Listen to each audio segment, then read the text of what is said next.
gentlemen, the President of the United States.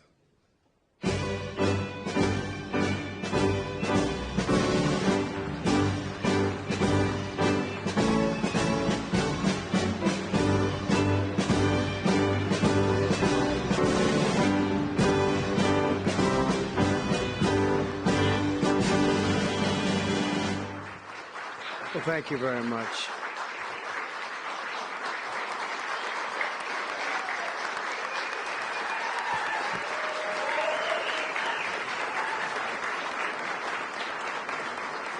Thank you very much, everyone. And I'd like to start by saying that our country is doing very well.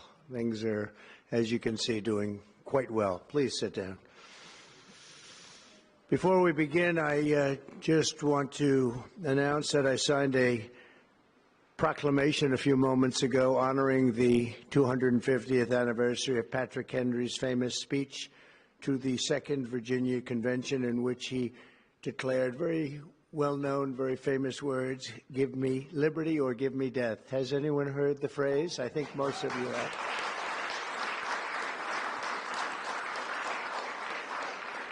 And moments ago, I also signed an executive order to dramatically increase production of critical minerals and rare earths. It's a big thing in this country, and as you know, we're also signing agreements in various locations to unlock rare earths and minerals and lots of other things all over the world, but in particular Ukraine. We're doing very well with regard to Ukraine and Russia, and one of the things we are doing is signing a deal very shortly with respect to rare earths with Ukraine, which they have tremendous value in rare earth, and we appreciate that. And we spoke yesterday with, as you know, President Putin and President Zelensky, and we would love to see that come to an end, and I think we're doing pretty well in that regard. So hopefully we could save thousands of people a week from dying. That's what it's all about. They're dying so unnecessarily, and I believe we'll get it done. We'll see what happens, but I believe we'll get it done. Today we take a very historic action that was 45 years in the making. In a few moments, I will sign an executive order to begin eliminating the Federal Department of Education once and for all.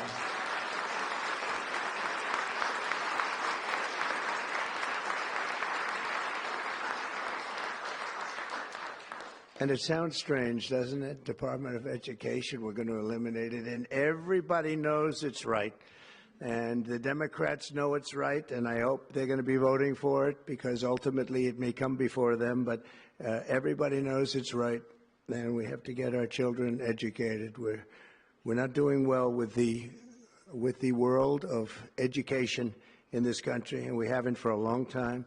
And we're pleased to be joined today by the woman who I chose because she's an extraordinary person. And hopefully she will be our last Secretary of Education, Linda McMahon. Linda, thank you. Thank you very much.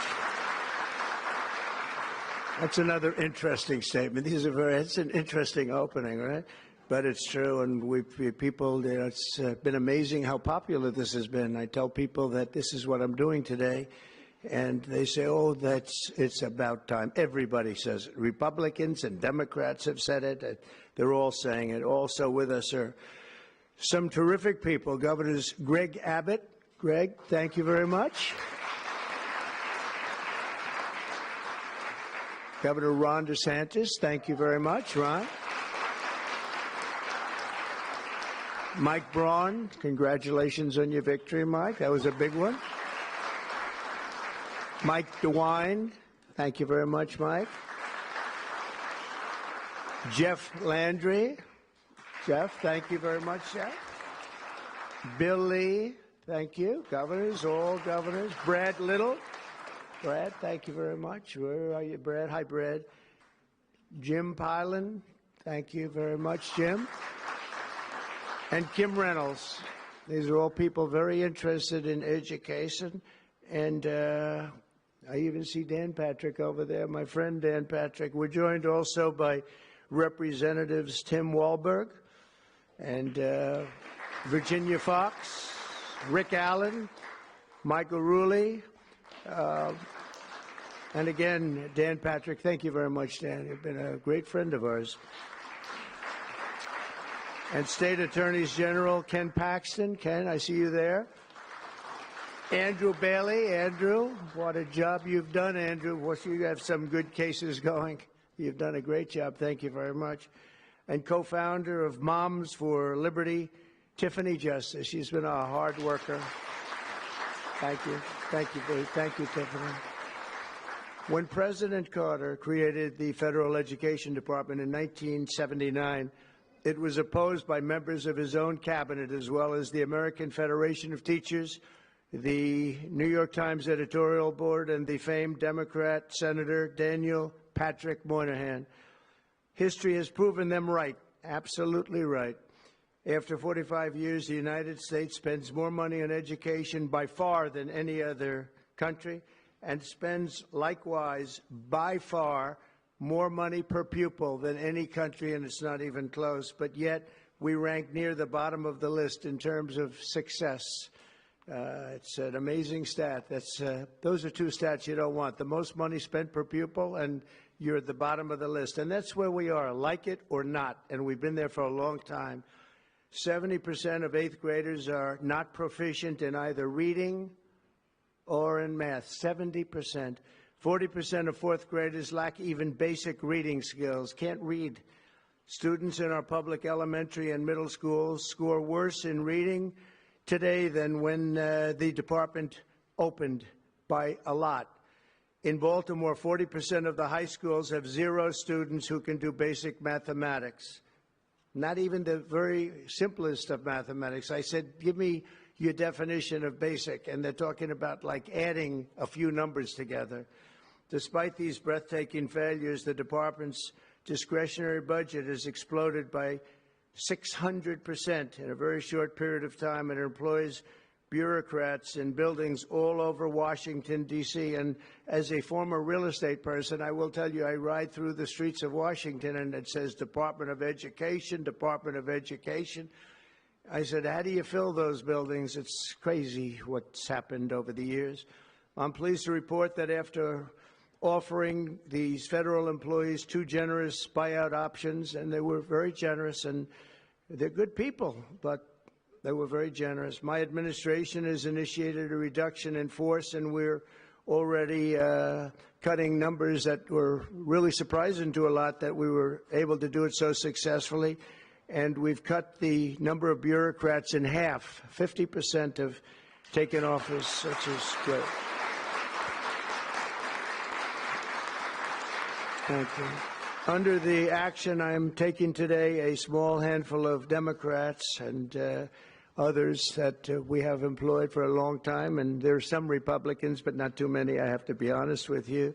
But the department's useful functions, and such as, and they're in charge of them: Pell Grants, Title I funding, resources for children with disabilities and special needs will be preserved, fully preserved. They're all going to be so. If you look at the Pell Grants, it's supposed to be a very good program. Title I funding and resources for children with special disabilities and special needs, they're going to be preserved in full and redistributed to various other agencies and departments that will take very good care of them. And that's very important to Linda, I know, and it's very important to all of us. But beyond these core necessities, my administration will take all lawful steps to shut down the department. We're going to shut it down, and shut it down as quickly as possible. It's doing us no good. We want to return our students to the states where just some of the governors here are so happy about this. They want education to come back to them, to come back to the states, and they're going to do a phenomenal job. You know, if you look, Denmark, Norway, Sweden, I have to tell you, I give them a lot of credit. China's top 10.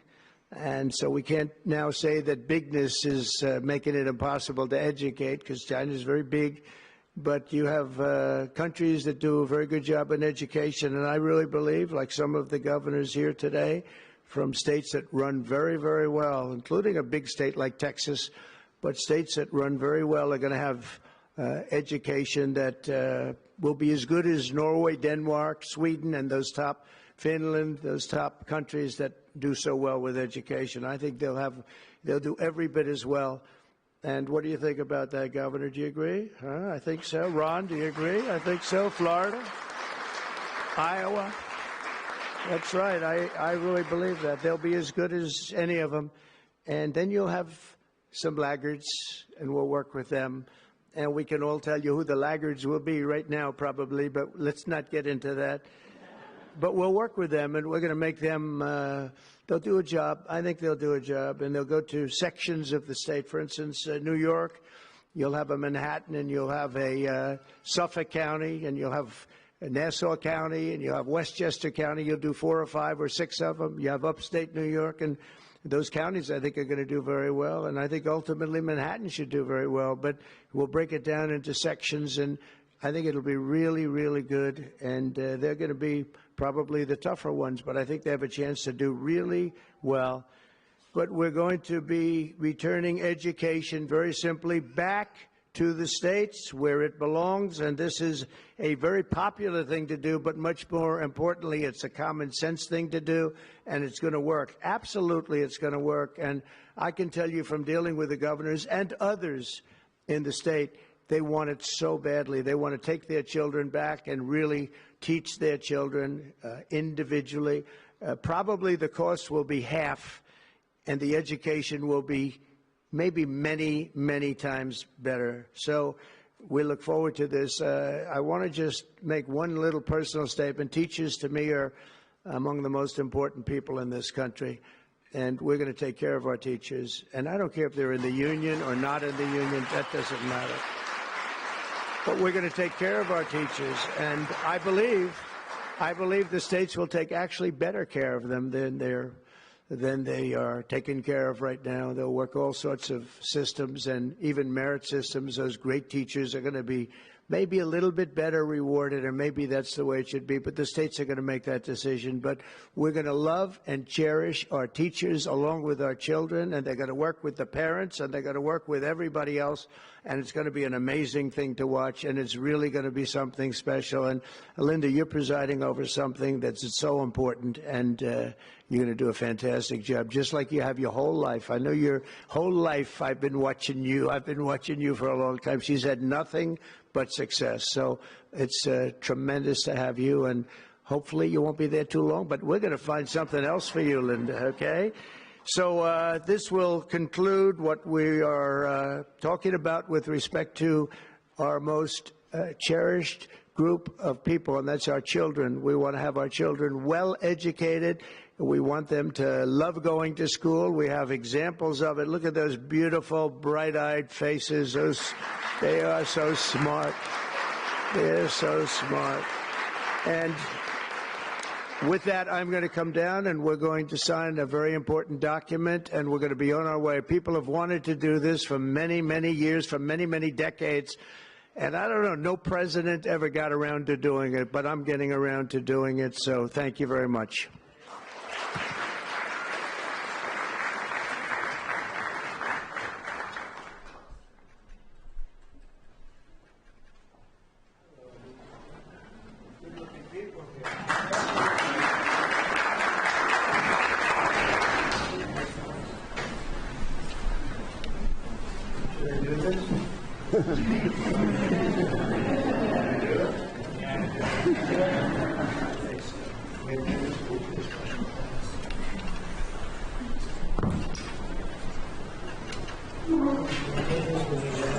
It was very lucky. I saw another document that turned out to be very good for the country, and I said, let's use that same pen. I don't know, is anybody superstitious? Ron, are you superstitious? Let's use that same pen.